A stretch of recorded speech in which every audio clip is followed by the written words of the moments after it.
இன்றைக்கும் ஏன் சிறுமை அப்படின்ற தலைப்புல நம்ம தியானிக்கலாம். நம்ம தலைப்ப பார்த்திருப்பீங்க. ஏன் சிறுமை அப்படின்னு. அதாவது சிறுமை நெறைய நேரங்கள்ல நம்ம சிறுமைப்படுத்தப்படுறோம். ஒரு சங்கீதம் 90வது சங்கீதம் 15வது வசனம் சொல்லுது. நான் சிறுமைப்பட்ட வருஷங்களுக்கும் துன்பத்தை கண்ட காலத்துக்கும் சரியாக என்னை மகிழ்ச்சியாக்கும் அப்படின்னு. அப்ப நம்ம சில காலங்கள் சிறுமைப்படுத்தப்பட்டுக்கிட்டு இருக்கோம். இன்னைக்கு அத குறித்து தான் தியானிக்கும். அது ஏன் அப்படின்னு சொல்லி. சிறுமிய கர்த்தர் ஏன் அனுமதிக்கிறார்? அது எதனால வருது?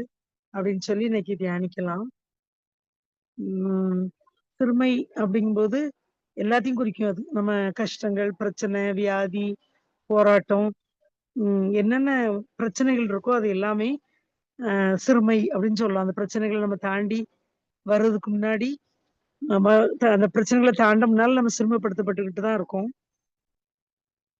அது ஏன் அப்படின்னு சொல்லி பார்த்தோம்னா, அது 2, 3 காரணம் சொல்லலாம். முதலாவது அது தேவனால் உண்டானது. அப்படின்னு சொல்லலாம். அத குறித்து தான் இன்னைக்கு நம்ம தியானிக்க போறோம். தேவனால உண்டானதுன்னா, அது ஏன் அனுமதிக்கிறார்? அப்படின்னு சொல்லி.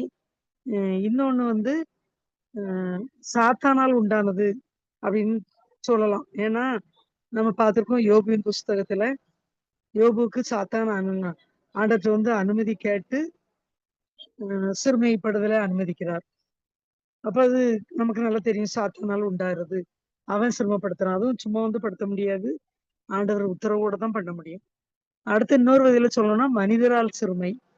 மனிதராலயும் நெறைய நேரங்கள்ல சிறுமைப்படுத்தப்படுறோம். அ அதுக்கு உதாரணம் சொல்லணும்னா, யோசேப்பு வாழ்க்கையில அவன் சகோதரர்கள் அவன தூக்கி குழியில போட்டது, அவன கொடுமைப்படுத்தி விற்று போட்டது, அப்புறம் போத்திபார் வீட்ல அவன் மனைவியால சிறுமைப்படுத்தப்பட்டது, இப்படி எத்தனையோ சம்பவங்கள் சொல்லலாம். அப்புறம் அதெல்லாம் மனுஷரால வர்றது. நம்ம நேரடியா இப்ப உலகத்துல பார்த்துக்கிட்டு இருக்கோம். ஒருவர் கொலை பண்றாங்க, எவ்வளவோ இடைஞ்சல் பண்றாங்க. இப்படி மனுஷரால சிறுமைப்படுத்தப்படுறதையும் இன்னைக்கு நம்ம என்ன தியானிக்க போறோம் அப்படின்னா, தேவனால் சிறுமைப்படுத்தப்படுவோமா? அது ஏன்? அப்படின்றத குறித்து தான் இன்னைக்கு நம்ம தியானிக்க போறோம். அதுக்கு ஒரு வசனம் பார்த்தோம்னா, ம் நாகூம் 1வது அதிகாரத்துல 12வது வசனம் சொல்லுது. ஆண்டவர் சொல்றாரு. அந்த 12வது வசனத்தின் பின்பகுதியில, "உன்னை நான் சிறுமைப்படுத்தினேன். இனி உன்னை சிறுமைப்படுத்தாதிருப்பேன்." அப்படின்னு சொல்றாரு. அப்ப ஆண்டவரே சொல்றாரு, "உன்னை நான் சிறுமைப்படுத்தினேன். இனி உன்னை சிறுமைப்படுத்தாதிருப்பேன்." அப்ப இந்த இடத்துல சிறுமைப்படுத்தினேன் அப்படின்னு சொல்லி ஆண்டவர் சொல்றார். அப்ப அவரே நான் உன்னை சிறுமைப்படுத்தினேன் அப்படின்னு சொல்றார். அப்ப ஏன் சிறுமைப்படுத்துறார் அப்படின்னு சொல்லி பார்த்தோம்னா, அதுக்கு நெறைய வசனங்கள் இருக்கு. அவர் சிறுமைப்படுத்த காரணம் என்ன பார்த்தோம்னா, புலம்பலின் புத்தகத்துல புலம்பல் 3வது அதிகாரத்துல 3வது அதிகாரம் 33வது வசனத்துல சொல்லப்பட்டிருக்கு. நான் மனப்பூர்வமாய் அ சிறுமைப்படுத்தவும், அ சஞ்சலப்படுத்துவதும் இல்லை. அப்படின்னு சொல்லி புலம்பல் 3வது அதிகாரத்துல சொல்லப்பட்டிருக்கு. நான் மனப்பூர்வமாய் வாசிக்கிறேன் ஒரு நிமிஷம். அவர் மனப்பூர்வமாய் மனுபுத்திரரை சிறுமையாக்கி சஞ்சலப்படுத்துகிறது இல்லை அப்படின்னு சொல்லியிருக்கு. அப்ப அவர் சிறுமைப்படுத்துவேன்னு சொல்றாரு. அதே நேரத்துல இன்னொன்னு என்ன சொல்றாரு? மனப்பூர்வமாய் செய்றதில்ல. அப்ப என்ன அப்படின்னா, நம்மளே கூட பெரியவங்க பிள்ளைகள கண்டிக்கணும்னா, மனப்பூர்வமா செய்றதில்ல. அடிக்கும். ஆனா, அது அது நம்ம மனப்பூர்வமா இல்ல. பிள்ளைகள திருத்துறதுக்காக செய்றோம். இப்ப ஆண்டவர் இந்த இடத்துல பாருங்க, நான் மனப்பூர்வமாய் மனுபுத்திரரை சிறுமையாக்கி சஞ்சலப்படுத்துகிறது இல்லை அப்படின்னு சொல்றாரு. அப்போ என்ன பண்றாருன்னா, ஏதோ ஒண்ண நம்ம கற்றுக் கொடுப்பதற்காக தான் அவர் வந்து சிறுமைப்படுத்துகிறார். அப்படின்றத நம்ம இதுல இருந்து புரிஞ்சுக்கலாம். நான் உன்னை சிறுமைப்படுத்தினேன் ஒரு இடத்துல சொல்றாரு. இன்னொரு இடத்துல மனப்பூர்வமாக இல்ல அப்படின்னு. அப்ப எவ்வளவு நல்லா ஆண்டவர் பாருங்க. அப்ப எதுக்காக அவர் நம்மை சிறுமைப்படுத்துகிறார்? எதுக்கு அத அனுமதிக்கிறார்? அப்படின்னு பார்த்தோம்னா, அதுக்கு முதலாவது உபாகமம் உபாகமத்தின் புத்தகத்துல 8வது அதிகாரத்துல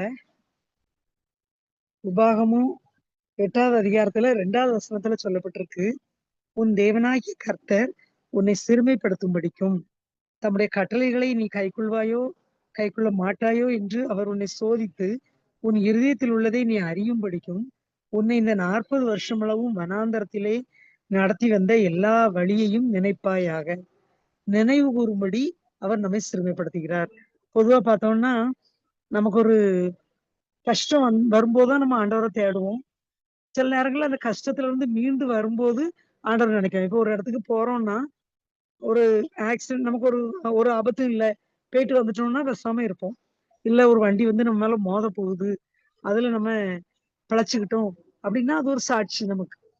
அப்படி ஒரு கஷ்டம் வரப்போகும்போது தான், ஒரு சிறுமை வரப்போகும்போது தான் அது நம்ம நினைக்கும். அத குறித்து எப்போதும் நம்ம நினைக்கும். ஐயோ! அன்னைக்கு நம்ம விழ பார்த்தோம், ஆண்டவர் காப்பாத்தினார் அப்படின்னு. அப்படி நம்ம இதை நினைக்கும்படியாய் நடத்தி வந்த வழியை நினைப்பாயாக. உன் தேவனாகிய கர்த்தர் உன்னை சிறுமைப்படுத்தும்படிக்கு அப்படின்னு ஆரம்பிக்க அந்த வசனம். வனாந்தரத்தில் நடத்தி வந்த எல்லா வழியையும் நினைப்பாயாக. அப்ப அவர் என்ன விரும்புறாரு ஆண்டவர்னா, அவர் நடத்தி வந்த வழிகளை நம்ம நினைக்கணும். அதுக்காக சிறுமைப்படுத்தும்படிக்கையில போட்டிருக்கு பாருங்க. அதனால சிறுமைப்படுத்துறத அனுமதிக்கிறார். அவர அவரு அவர பத்தி நம்ம மறந்துடக்கூடாது. எப்போதும் அவருடைய வழிகளை நம்ம நினைவு கூறணும். அதுக்காக அவர் சிறுமைப்படுத்துகிறார்ன்னு சொல்லியிருக்கு. ம் அடிக்கடி அது ஆண்டவர் சொல்லுவாரு. நீ வந்து என் வார்த்தைகள இருதயத்துல எழுதி வை அப்படின்னு நீதிமொழிகள்ல சொல்லப்பட்டிருக்கு. உன் இருதயம் என் வார்த்தைகளை காத்துக்கொள்ள கடவுது. உன் இருதயம் என் கட்டளைகளை காக்க கடவுது. இப்படிலாம் சொல்லியிருக்காரு. பழைய ஏற்பாட்டுல இன்னும் சில இடங்கள்ல என் வசனங்கள உங்க வாசல் நிலைகள்ல எழுதி வைங்க. உன் கைகள்ல எழுதி வை. உன் நெற்றியில அது இருக்கட்டும். அப்படிலாம் சொல்றாரு. அப்ப அவர் நினைவு கூறணும் அப்படின்னு விரும்புறாரு எல்லா விஷயங்களையும் நம்மை. அதனால ஒரு சிறுமைப்படுத்துறார் அப்படின்னு வேதம் சொல்லுது. அப்போ நம்ம சிறுமைப்படுத்தும் போது இதை நினைக்கணும். அவரை நம்ம நினைக்கிறதுக்காக இந்த சிறுமை வந்திருக்கு அப்படின்னு சொல்லி நம்ம ஒப்பு கொடுத்து, ஆண்டவரை நான் உண்மை நினைவு கூறுவேன்ப்பா, நான் மறக்க மாட்டேன்ப்பா அப்படின்னு சொல்லி நம்ம ஒப்பு கொடுக்கணும். அதை ஆண்டவர் விரும்புகிறார். இன்னொரு விஷயம் பாருங்க, அவரை எதுக்கு சிறுமைப்படுத்துகிறார்? அதே உபாகமும் 8வது அதிகாரத்துல 3வது வசனத்துல அவர் சொல்லியிருக்கிறார். அவர் சொல்லப்பட்டிருக்கு, அவர் உன்னை சிறுமைப்படுத்தி உன்னை பசியினால் வருத்தி மனுஷன் அப்பத்தினால் மாத்திரமல்ல கர்த்தருடைய வாயிலிருந்து புறப்படுகிற ஒவ்வொரு வார்த்தையினாலும் பிழைப்பான் என்பதை உனக்கு உணர்த்தும்படிக்குன்னு போட்டிருக்கு. அப்ப நமக்கு ஒரு உணர்வை தரும்படியாய் அவர் சிறுமைப்படுத்துகிறார். நம்ம சிறுமைப்படும் போதுதான் படும்போது நம்ம உணரணும். ஐயோ! ஆண்டவர் வந்து இதுல என்ன போட்டிருக்கு பாருங்க. அவர் பசினால வருத்துவாரு. அப்போ அப்பத்தினால் மாத்திரமல்ல அவருடைய வாயிலிருந்து புறப்படுகிற ஒவ்வொரு வார்த்தையினாலும் பிழைப்பான் அப்படின்றத நீ உணரணும். அப்ப கர்த்தருடைய செய்கைகள் ஒரு நாள் நம்மள பட்டினி போட்டாதான் அன்னைக்கு கடந்து வந்துட்டோம் நம்ம. ஆண்டவர் என் பையன் சொல்லுவான். 40 நாள் ஊழியத்துக்கு வரணும். வரப்போகும்போது ஆரம்பத்துல சின்ன வயசுலயே உபவாசம் 40 நாள் உபவாசம் போட்டு வந்தோம். அந்த உபவாச நாட்கள்ல சொல்லுவான். எனக்கு ரொம்ப பசிக்கும்போது நான் பைபிள் எடுத்து வாசிப்பேன். உடனே எனக்கு பசி போயிரும் அப்படின்னு இப்பவும் ஒரு சாட்சியா சொல்லுவான். அப்ப பாருங்க, அந்த வேத வசனம் அவருடைய வார்த்தையினால் நமக்கு பசியில கூட அப்பத்தினால மட்டும் இல்ல, அவர் வார்த்தையினாலும் நாம் பிழைக்கும்படியாய் கர்த்தர் அந்த வார்த்தையில ஒரு வல்லமையை வைத்திருக்கிறார். இதே நம்ம எப்ப உணர்வோம்? நமக்கு பசி வரும்போதுதான் நம்ம அதை உணர முடியும். அப்ப அதுக்காக ஒரு சிறுமை அதுல போட்டிருக்கு. அவர் உன்னை சிறுமைப்படுத்தி உன்னை பசியினால் வருத்தி அப்படின்னு போட்டு நீ உணர்த்தும்படிக்கு அஹ் படிக்கு இப்படி பண்றார் அப்படின்னு சொல்லி. அப்போ நமக்கு பசினால வர்ற சிறுமையா இருக்கலாம். அது போல வர என்ன காரியத்தினால சிறுமை வந்தாலும் அதை நாம் உணரும்படி கர்த்தர் நம்மை சிறுமைப்படுத்துகிறார். அது சில காரியங்கள் நம்ம இப்படி தப்பு பண்ணோம், இது ஆண்டவருக்கு பிடிக்கல, அதனால நமக்கு இந்த சிறுமை வந்தது அப்படின்னு சொல்லி நம்ம உணர்வோம். அப்ப நம்ம உணர்த்தும்படிதான் தாவீது சொல்றாரு, நான் உபத்திரவப்பட்டது நல்லது, அதனால் உம்முடைய பிரமாணத்தை கற்றுக்கொண்டேன். அப்ப நிறைய விஷயங்கள்ல நம்மை கர்த்தர் அஹ் சிறுமைப்படுத்துவதற்கு காரணம் நம்ம உணர்வடையணும். உணர்வு உள்ளவங்களா மாறணும். நிறைய விஷயங்கள்ல நம்ம உணர்வு இருந்தாதான் நம்ம மனம் திரும்ப முடியும். உணர்வு இருந்தாதான் நம்ம நேர்வழியில் நடக்க முடியும். அந்த உணர்வு வேணும்னா நல்லா இருக்கும்போது நம்ம உணர மாட்டோம். நல்ல ஒரு கவலையும் இல்லாம இருக்கும்போது நமக்கு உணர்வு வர வாய்ப்பு இல்லை. நம்ம எப்போ சிறுமைப்படுத்தப்படுறோமோ அப்பதான் நமக்கு உணர்வு வரும். அதனால ஆண்டவர் சொல்றாரு, நீ உணரும்படி சிறுமைப்படுத்த முதல்ல அவரை நினைக்கும்படி சிறுமைப்படுத்தினேன்னு சொன்னாரு. இப்போ அவர் நம்ம உணர்வடையும்படி நம்மை சிறுமைப்படுத்துகிறார் அப்படின்னு பார்த்தோம். அப்ப நமக்கு ஏதோ ஒரு சிறுமை இருக்கலாம், ஏதோ ஒரு குறைவு இருக்கலாம், ஏதோ பிரச்சனை இருக்கலாம். அப்ப நம்ம உணரணும், ஆண்டவரே இது வந்து ஏதோ ஒரு காரணத்துக்காக எனக்கு அனுமதிச்சிருக்கீங்க அப்படின்னு சொல்லி நம்ம உணரணும். அதுக்காக தான் ஆண்டவர் அந்த சிறுமையை அனுமதிக்கிறார். சரி, இந்த சிறுமையை அனுமதிப்பதற்கு இன்னொரு 3வது ஒரு காரணம் என்ன அப்படின்னா, இந்த உபாகமம் 8வது அதிகாரம் 15வது வசனத்துல சொல்லப்பட்டிருக்கு. உன்னுடைய பின் நாட்களில் உனக்கு நன்மை செய்யும்படி பொருட்டு உன்னை சிறுமைப்படுத்தி அப்படின்னு. அப்ப பின் நாட்களில் உன்னை உனக்கு நன்மை செய்யும் பொருட்டு அப்படின்னு சொல்லி வேதம் சொல்லுது. அதனால அவர் சிறுமைப்படுத்துறாரு. அப்ப பாருங்க, ஒரு எல்லா பிரச்சனைக்கு பின்னாலேயும் ஒரு நன்மை இருக்கு அப்படின்னு நமக்கு தெரியும். ஒரு பிள்ளைகள் பரீட்சை எழுதுறது கஷ்டம் தான். அது ஒரு பிரச்சனை தான். ஆனா அதுக்கப்புறம் பரீட்சை எழுதினாதான் பிள்ளைகள் பாஸ் பண்ண முடியும். அடுத்த கிளாஸ்க்கு போக முடியும். அப்போ அந்த சிறுமைக்கு பின்னால ஒரு நன்மைய ஆண்டவர் வச்சிருக்கிறார். அதான் சொல்லுவாங்க, தங்கம் நமக்கு உலக பிரகாரமா பார்த்தாலும் தங்கம் அடி வாங்குது அப்படிம்பாங்க. அடி எதுக்கு வாங்குது? அந்த தங்கம் ஒரு அழகா மெளியறதுக்கு. லட்சக்கணக்குல நம்ம பணத்த குடுத்து அந்த தங்கத்த வாங்கணும்னா, அத அந்த உலையில போட்டு உருக்கி, நெருப்புல போட்டு உருக்கி, சூடாக்கி, அ காய்ச்சி, அதுக்கப்புறம் எடுத்து வச்சு சுத்திலால அடி, அடி, அடின்னு அடிப்பாங்க. நம்ம பார்த்துருக்கோம். அதுக்கப்புறம் கொஞ்சம் சூடு குறைஞ்ச உடனே திருப்பி சூடாக்குவாங்க. திரும்ப அடிப்பாங்க. அப்படியே அது அடி வாங்க வாங்கி, அது ஒரு அழகான பொன் ஆபரணமா அது மாற்றப்படும். அத எல்லாரும் விரும்பும்படியா அழகா அந்த ஷோகேஸ்ல கொண்டு வைப்பாங்க. அப்படி அதுக்கு ஒரு நன்மை உண்டாகுது. அதுக்கு முன்னால சிறுமைப்படுத்தப்படுது. இப்ப அது உலக பிரகாரமாவே ஒரு நன்மை அடையணும்னா, அதுக்கு முன்னால ஒரு சிறுமை உண்டு. அதுபோல வேதத்தின்படி பார்த்தாலும், தாவீத ராஜாவா அபிஷேகம் பண்ணியாச்சு. எல்லா 7 மகன்களுக்கு மத்தியில இவன் இல்ல, இவன் இல்லன்னு சொல்லி கடைசில இந்த மகனை தெரிந்தெடுத்து அவனை அபிஷேகம் பண்ணினார். ஆனாலும் அதுக்கப்புறம் அவருக்கு எவ்வளவு சிறுமை பாருங்க. ஓடி ஓடி உயிருக்கு பயந்து சவுல் விரட்டினாரு. அதுக்கு பயந்து ஓடி ஒளிச்சா. மகன் அப்சலோம் விரட்டினாரு. அதுக்கு பயந்து ஓடி ஒளிச்சாரு. கிறுக்கு வேஷம் போட்டு ஒரு ராஜாட்ட போய் காத்து கிடந்தாரு. எத்தனையோ சிறுமை. ஏன்னா அதுக்கப்புறம் ஒரு பெரிய நன்மை அவருக்கு உண்டாக போகுது. அதே மாதிரி யோசேப்பு நமக்கு தெரியும். யோசேப்பை குறித்து ஒரு தரிசனத்தை கொடுத்தாரு, சொப்பனத்தை கொடுத்தாரு. அதை நிறைவேற்ற முன்னால பட்ட சிறுமை நமக்கு தெரியும். குழியில போட்டு ஸ்டெயின்ல போட்டு எத்தனையோ பாடுகள். அதுக்கப்புறம் தான் ஒரு நன்மை. அப்போ ஒரு பெரிய நன்மைய ஆண்டவர் வச்சிருக்காருன்னா, இப்போ ஒரு பெரிய சிறுமைய நம்ம கடந்து வரணும். அந்த எல்லா வகையிலும் ஒரு நன்மை அடையணும். ஒரு நம்மட்ட இப்ப திடீர்னு வந்து நாளையில இருந்து நீ ஒரு பெரிய பதவி, ஒரு ராஜா, ஒரு பிரதமர் ஆயிரணும் அப்படின்னு சொன்னா நமக்கு ஏதாவது புரியுமா? ஒண்ணுமே தெரியாது, ஒண்ணுமே செய்ய முடியாது. அப்ப அதுக்கு முன்னால சில பயிற்சிகள நமக்கு தரணும். அது நமக்கு சிறுமிய போல தான் தெரியும். டீச்சர் ஆகணும்னா, டீச்சர் ட்ரெய்னிங் 2 வருஷம் படிக்கணும். படிச்சு பரீட்சை எழுதுறது மட்டும் இல்ல. நெறைய பிராக்டிஸ். ஸ்கூல்ல போய் பாடம் எடுக்கணும். நெறைய சார்ட்டுகள் தயாரிக்கணும். படங்கள் வரையணும், ஒட்டணும். என்னெல்லாமோ அது அந்த நேரம் சிறுமியா தான் தெரியும். ஆனா, அந்த சிறுமைக்கு பின் ஒரு நன்மை உண்டு. அப்ப நம்ம சிறுமைப்படுத்தப்பட்டோம்னா, அத நம்ம உணரணும். நம்ம அந்த சிறுமைய மட்டும் பார்த்துக்கிட்டு இருக்கக்கூடாது. இந்த சிறுமைக்கு அப்புறம் கர்த்தர் நமக்கு ஒரு நன்மையை வைத்திருக்கிறார். ஒரு உயர்வை வைத்திருக்கிறார். உலக பிரகாரமாவும் அப்படிதான் நடக்குது. இப்ப வேதத்தின்படியும் அப்படிதான் நடக்கு. ஒரு சிறுமைக்கு அப்புறம் ஒரு நன்மை உண்டு. அப்ப நம்ம சிறுமைப்படுத்தப்பட காரணம் அந்த வசனம் அழகா சொல்லுது பாருங்க. உன்னுடைய பின் நாட்களில் உபாகமம் 8வது அதிகாரம் 15வது வசனம் சொல்லுது. உன்னுடைய பின் நாட்களில் உனக்கு நன்மை செய்யும் பொருட்டு உன்னை சிறுமைப்படுத்தி. அப்ப நம்ம தயவு செய்து நம்ம இத மறந்துடக்கூடாது. இந்த வார்த்தைய. அவர் வந்து பின்னாட்களில் நமக்கு நன்மை உண்டாக இப்போ சிறுமைப்படுத்துகிறார். அததான் ரோமர் 8வது அதிகாரத்துல 28வது வசனத்துல சொல்லப்பட்டிருக்கு. கர்த்தரில் அன்பு கூறுகிறவர்களுக்கு சகலமும் நன்மைக்கு ஏதுவாய் நடக்கும். அது நன்மையா நடக்கும்னு சொல்லல. நன்மைக்கு ஏதுவாய். நன்மை வேற, நன்மைக்கு ஏதுன்றது வேற. நன்மைங்கிறது இப்பவே நன்மையாயிரும். ஆனா நன்மைக்கு ஏது அப்படின்றது, அது நன்மைக்காக இப்போ ஒரு சிறுமை. பிள்ளைக்கு காய்ச்சல் அப்படின்னா, ஊசி போடுறோம். அது வலிக்கத்தான் செய்யும். ஆனா, அதனாலதான் பிள்ளைக்கு பின்னால சுகம் கிடைக்குங்கிறதுக்காக அந்த ஊசிய போடுறோம். கசப்பு மருந்த குடுக்கும். அது இப்ப கசக்கத்தான் செய்யுது. ஆனா, பின்னால சுகம் கிடைக்கும். அதுதான். இந்த உன்னுடைய பின்னாட்களில் உனக்கு நன்மை செய்யும் பொருட்டு உன்னை சிறுமைப்படுத்தி. அப்போ அத நம்ம எப்போதும் புரிஞ்சுக்கிடணும். கர்த்தருடைய அதுக்காக சிறுமைய பார்த்து முறுமுறுத்துக்கிட்டு முறுமுறுப்பு ஆண்டவருக்கு பிடிக்காது. ஏன்னா அவரை நம்ம உணரல, புரியலன்னு அர்த்தம். புரிஞ்சா நம்ம முறுமுறுக்க மாட்டோம். அப்போ அவருக்கு நமக்கு கஷ்டம் வரும்போது, அவர் அத நன்மைக்கு செய்கிறார். பின்னாட்களில் நமக்கு அது நன்மையா மாறும் பொருட்டு நம்மை சிறுமைப்படுத்துகிறார்.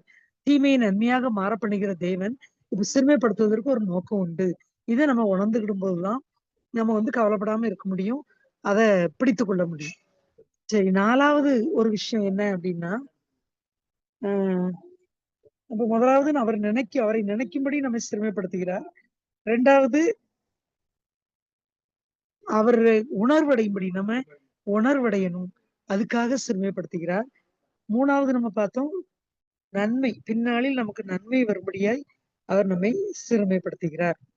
அடுத்தது 4வது எதனால நமக்கு சிறுமை வருதுன்னு பார்த்தோம்னா, உபாகமம் 26வது அதிகாரம் 7வது வசனம் சொல்லுது, எங்கள் பிதாக்களின் தேவனாகிய கர்த்தரை நோக்கி கூப்பிட்டோம்.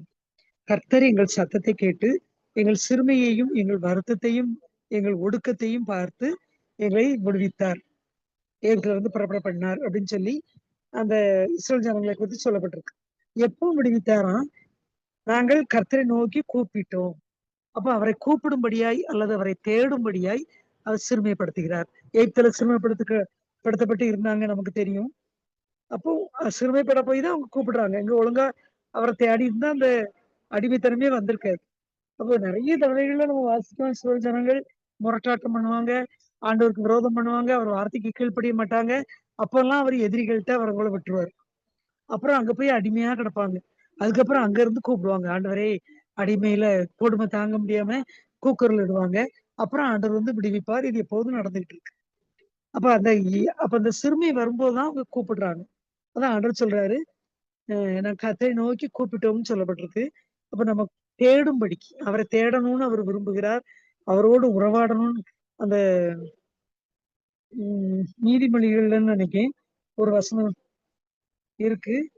நீதிமொழிகள்ல சங்கீதம் என்ன சொல்லியிருக்குன்னா, சங்கீதம் 105ல 4வது வசனம். என்ன சொல்லியிருக்குன்னா, கர்த்தர கர்த்தரையும் அவருடைய வல்லமையை நாடுங்கள். அவர் சமூகத்தை நித்தமும் தேடுங்கள். ஒவ்வொரு நாளும் அவர் சமூகத்தை நாம் தேடணும். அப்ப அவரை தேடும்படிக்கு நம்ம கொஞ்சம் குறைவில்லாம இருந்துச்சுன்னா, எனக்கு அந்த வேலை இருக்கு, இந்த வேலை இருக்குன்ட்டு ஓட பார்ப்போம். ஆண்டவர தேடாம. ஏதாவது பிரச்சனை இருக்குன்னா, ஆட்டோமேட்டிக்கா போய் உட்காருவோம். ஐயோ! இன்னைக்கு இந்த பிரச்சனைய சமாளிக்கணுமே! இன்னைக்கு இவ்வளவு பெரிய தேவை இருக்குதே! இவ்வளவு பலவீனம் இருக்குதே! அப்படின்னு சொல்லி ஏதோ ஒரு சிறுமை இருந்துச்சுன்னா, போய் ஆண்டவர தேடுவோம். அப்படி தேடும்படியாய் அவர் அந்த சிறுமையை நமக்கு அனுமதிக்கிறார் அப்படின்னு சொல்லி வேதம் சொல்லுது. அப்ப தினமும் நம்ம என்னதா இருந்தாலும், நல்லதோ, கெட்டதோ, நன்மையோ, தீமையோ எதுவா இருந்தாலும் கர்த்தருடைய சமூகத்துல உட்கார்ந்து அவரை தேடணும். தேடும்போது ஒருவேளை ஆண்டவர் சிறுமைப்படுத்தாமல் இருக்கலாம். அல்லது சிறுமைப்படுத்தப்படும் போதும், ஐயோ! நம்ம இன்னைக்கு தேடல. அதனால தான் இந்த சிறுமை வந்துச்சு. அல்லது நம்ம இவ்வளவு நாள் ஆண்டவர தேடல, கூப்பிடல. அதனால தான் சிறுமை வந்துச்சு அப்படின்னு சொல்லி உணர்ந்து அவரை தேட நம்மை ஒப்புக் கொடுக்கணும். அவரை தேடும்போது கர்த்தர் நடத்துவார். தேடும்போது தான் நம்மளுக்கு விடுதலை உண்டாகும். அவரை தேடும்படியா நமக்கு அந்த சிறுமையை கர்த்தர் அனுமதிக்கிறார். அப்ப நம்ம சிறுமை மாறணும் அப்படின்னா, இதுலயே நமக்கு தெரியுது. சிறுமையிலிருந்து நம்ம விடுவிக்கப்படணும்னா, முதலாவது ம் அவரை நினைக்கணும். சிறுமையிலிருந்து விடுவிக்கப்படணும்னாலும், சிறுமைப்படாம இருக்கணும்னாலும், முதலாவது அவரை நினைவு கூரணும். 2வது நம்ம ஒரு உணர்வுள்ள இருதயத்தை பெற்றுக்கொள்ளணும். உணர்வு வேணும் நம்ம மனசுல. உணர்வு அடையணும். 3வது நன்மை உண்டாக போகுது. அதுக்கு தான் அந்த சிறுமை அப்படின்றத நம்ம உணரணும். இது வேதத்துல நமக்கு எவ்வளவோ திருஷ்டாந்தமா எழுதப்பட்டிருக்கு. அப்ப பின்னாட்களில் ஒரு நன்மை உண்டாகும்படியா தான் இது வருதுன்னு நம்ம உணர்ந்தோம்னா, அந்த சிறுமையின் காலத்த நம்ம ஈஸியா கடந்துரலாம். 4வது அவரை தேடும்படி. தேடணும். ஒவ்வொரு நாளும் உட்கார்ந்து அவரை தேடணும். அப்படிலாம் செய்தா, நம்ம இந்த சிறுமைப்படுத்ததை பட்ட காலத்தை ஈஸியா கடக்க கர்த்தர் உதவி செய்வார். அதனால நம்ம ஒவ்வொருவரும் அதுபோல சங்கீதம் 41:1 சொல்லியிருக்கு. சிறுமைப்பட்டவன் மேல் சிந்தை உள்ளவன் பாக்கியவான். அவனை அவனுடைய எல்லா தீங்கிலிருந்து கர்த்தர் விடுவிப்பார். அப்ப சிறுமைப்பட்டவங்கள பார்த்து நம்ம சிறுமைப்பட்ட பிறகு, ஆ அடுத்து நம்மள போல நம்ம விடுவிக்கப்பட்டுட்டோம். இனி யாராவது அதுக்காகவும் ஆண்டவர் அனுமதிப்பார். இன்னொரு சிறுமைப்பட்டவங்கள பார்த்து அவங்களுக்கு நம்ம உதவி செய்யணும். அவங்க மேல நம்ம பரிதாபம் கொள்ளணும். அவங்களுக்கு உதவி செய்யணும். இதுவும் ஆண்டவர் நம்மட்ட எதிர்பார்க்கிறார். இதுக்காகவும் சில சிறுமிய அவர் நமக்கு அனுமதிப்பார். ஒரு பலவீனத்துல இருந்து வந்தோம்னா, இன்னும் அதே பலவீனம் உள்ள இன்னொரு ஆள பார்க்கும்போது, ஐயோ! நமக்கு இந்த பலவீனம் இருக்கும்போது நம்ம எவ்வளவு கஷ்டப்பட்டோம். இன்னைக்கும் நம்ம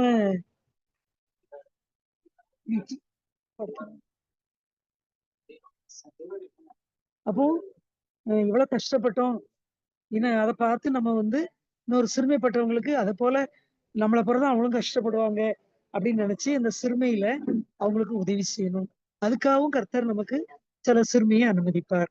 அப்ப அந்த சிறுமைப்படும்போது நம்ம முறுமுறுக்கவோ, கூச்சலிடவோ, அல்லது கர்த்தரை குறை சொல்லவோ, அல்லது கர்த்தரை விட்டு விலகவோ கூடாது. இது எல்லாத்துக்கும் மத்தியிலும் நம்ம வந்து கர்த்தரோடு ஒன்றாய் இருந்து, அந்த சிறுமையிலிருந்து கர்த்தர் எதுக்கு அனுமதித்தார்ன்னு உணர்ந்து அதிலிருந்து வெளிவர நம்ம முயற்சிப்போம். கர்த்தர் இந்த வார்த்தைகளை ஆசீர்வதிப்பாராக.